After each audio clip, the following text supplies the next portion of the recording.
Now, let's talk a little bit more about what you bring to the table for TUF. Let's be honest here. You're going to be the old man of the show. Are you going to be able to be somebody who can live in a house with a bunch of young punks who are trying to show the old man up? You know, I've been thinking about that. You know, it's going to be challenging. You know, these young guys, they're going to want to push my buttons, but I'm just not going to put up with it, man. I'm like I said, I'm the old guy, and I'll put them in their place quick. I don't put up with that stuff, man. And I think it's going to be entertaining TV. Now, you obviously watch the show. You're obviously familiar with the format. What do you think is the number one thing you can bring to the table if they put you in that house? You know, the no-nonsense attitude I have. You know, I call it like I see it. If you're doing something I don't like, I'll tell you. And I'll fight anybody. I don't care. I'll fight you in a phone booth for a biscuit. It don't matter to me. A biscuit, or would you prefer to have peanut butter? Peanut butter. I love to have some peanut butter, especially with this diet right now. Now, as you're working your weight back down, obviously it's one of those challenges for your body, but you've gone down to 185 before.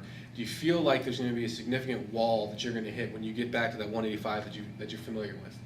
Yeah, I think, you know, it's going to be a tough cut, you know, but I'm that kind of guy. If I decide to do something, I'm going to do it, you know. So you'll tell people what they've done wrong, you put them in their place, and you're going to force your own self to get to where you need to be. A lot of dedication there. It's a tough move, but one of those things where if you have the self-discipline to make that kind of weight, I think that says a lot about a fighter. And we've all been there. We've all been at fights where guys don't make weight. We've all seen the guys crying 2 days before, I need to lose 20 pounds, how do I get there?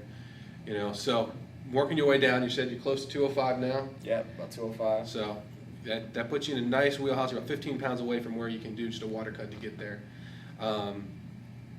When it comes to doing the water cut, when it comes to having to lose that weight, do you feel like that's going to significantly detract from your ability to perform the night of the fight? No, man, I've been doing this so long. It's just another day at the office, man. You know, when you first start out, it gets hard, but now you've learned tricks over the years. So I mean, it's just I'm gonna be 185 come fight time after I rehydrate back up. So it's gonna be a challenge for them.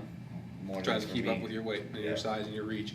Oh, that sounds very good. So let's talk a little bit more about your training background, your training regimen. What are you doing right now to get yourself ready for the entry exam? Because you're going to have to get in there, you have to work mitts, you're going to have to grapple.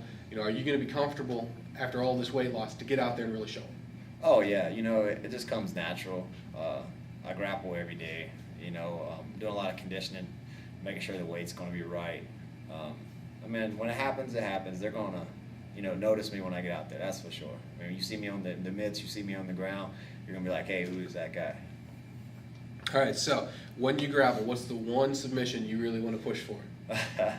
Man, I don't know yet. I'm gonna pull something out of my bag of tricks, try to get that submission right away.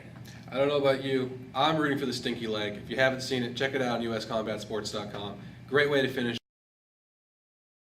This is Eric Batchelor with US Combat Sports, interviewing Josh Lanier.